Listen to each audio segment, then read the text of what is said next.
Now we can discuss about the timing of enlightenment. Everyone in this world is very much interested to know the unknown. This unknown is also called as truth or God or consciousness, etc. etc. Not only that, everyone is also interested to know when they will know it, when enlightenment will happen to them. There are some questions in seeker's mind regarding timings of enlightenment. So, let us get the opinion regarding this matter with Dr. Nityananda A. Shetty, eye specialist, Nityananda Eye Clinic, Medicare Center, Karangalpadi, Mangalore. Our first question is, can the day and time of enlightenment be predicted? No, never. It cannot be predicted. A person may be very much advanced, talented, intelligent, but still he cannot predict the timings of enlightenment, when it will happen, on which day it will happen. No, never. Why exact timings of enlightenment cannot be predicted? Because enlightenment is not an event. It is not an happening in time and space, like job, profession, promotion, marriage. About these things we can predict. But enlightenment, it is not an event, but it is an understanding. We don't know when the understanding happens to somebody. Next question is, does the predictive science like astrology, numerology, tarot cards, pendulum dowsing, palmistry predict the time of enlightenment? They also cannot. They may say some probabilities, they may indicate something, but they cannot predict it exactly. For example, in astrology, during the Sun, Moon, Jupiter, and Ketu periods and dashas, there are more possibilities of a person, more probability of a seeker gets enlightenment. It is a probability. And in some person's charts, astrological charts, there may be some indications regarding his death. Sometimes real death can happen to that person, sometimes death can happen to his ego only.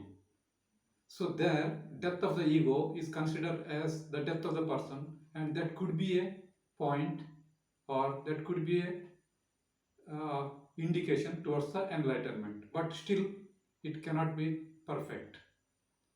Next, in numerology, there are some people who are born under the influence of number 1, number 2, number 3, and number 7. Those people are more prone towards higher spiritual developments. But still, we cannot predict the exact date and timings. Tarot cards are also same. They also indicate towards the period, to a larger dimension of the time, but they cannot pinpoint the timings of enlightenment. Next is the palmistry.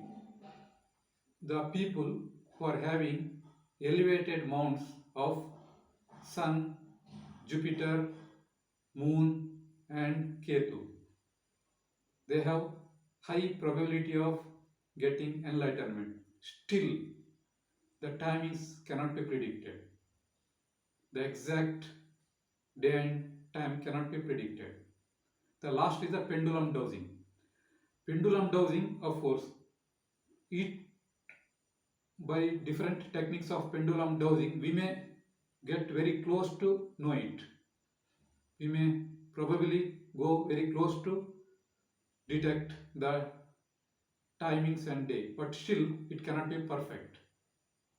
In total, any predictive science cannot predict the exact date and timings of enlightenment.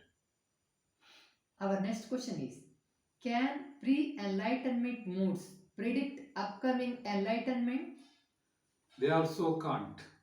For example, a person may get into a very calm and quiet, peaceful mood. He may feel some bliss inside. He may be feeling that he is flying in the sky. He is very happy. He may think that next moment enlightenment can happen, but it may not happen. Then the controversy. The reverse is also true. That a person may be depressed, dejected, is in a very dull mood. He don't feel like doing anything. Suddenly he may get enlightened without any warning. And there may be another person. There is no up and down in his moods. He is doing all his activities normal way, in his normal way. Nothing special in his life. It's going on. Suddenly he may get enlightened. So these pre-enlightenment moods cannot be predicted. Doctor, can you please explain with the examples why it cannot be predicted? Because I told you already that it is not an event in time and space. It is an understanding. I will explain you with some examples. For example, one healthy person is normal, doing all his day-to-day work in a normal way. He is hale and healthy. One day after lunch, he is sitting in front of TV and watching TV and enjoying it. Suddenly, pain starts in his left side of the chest and he gets heart attack and he collapses, dies. Just like that, nobody can predict heart attack. Similarly, nobody can predict enlightenment, when it will happen, in what situation it will happen. Nobody can predict. Another example, best example is cracking a joke. Suppose there is some person who cracks a joke in a group. When he cracks the joke, few people laugh immediately after he cracks a joke. Few people laugh after 2 minutes, after 5 minutes. Some people laugh after 10 minutes. Some people does not laugh at all. Similarly, the enlightenment cannot happen to everybody in a given time because it is an understanding. Understanding can happen at any time. Maybe these people are following the advanced spiritual techniques, that is a different matter. But to get that understanding, we cannot give a time frame. That is the reason why I told enlightenment cannot be predicted. Are there any factors which makes the enlightenment probably predicted? Yeah, there are a few factors. If you are having any one factor in those, we can say that you are very close to enlightenment, but still it cannot be predicted. Probability is more that you are going to get enlightenment soon or in this life only. Let us see those one by one. First and the foremost factor is a burning desire, strong desire that I should get enlightened as quickly as possible. I am very hungry towards that. I am very thirsty towards that. I want it very badly. When a seeker feels desperate about the enlightenment, we can say that there are more possibilities of he getting enlightenment quickly. Second thing is the selection of the technique.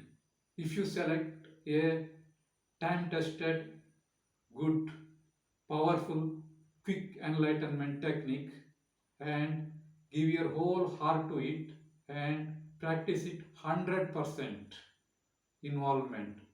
If you give your 100% to that technique, there are more possibilities of you getting enlightenment soon or quick.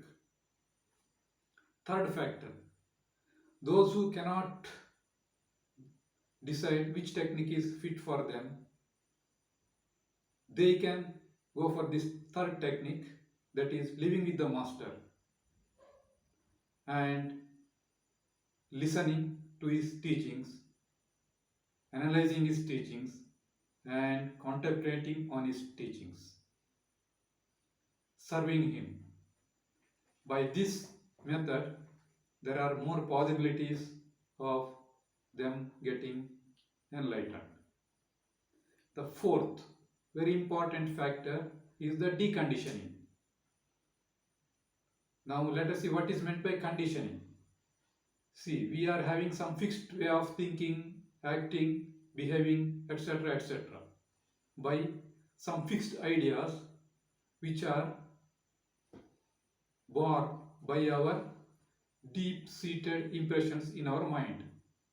These conditions are made where the person is born, in which circumstances he is born, and in which situations he is involved, in which country is born, in which religion is born, so that there are multiple factors which conditions him.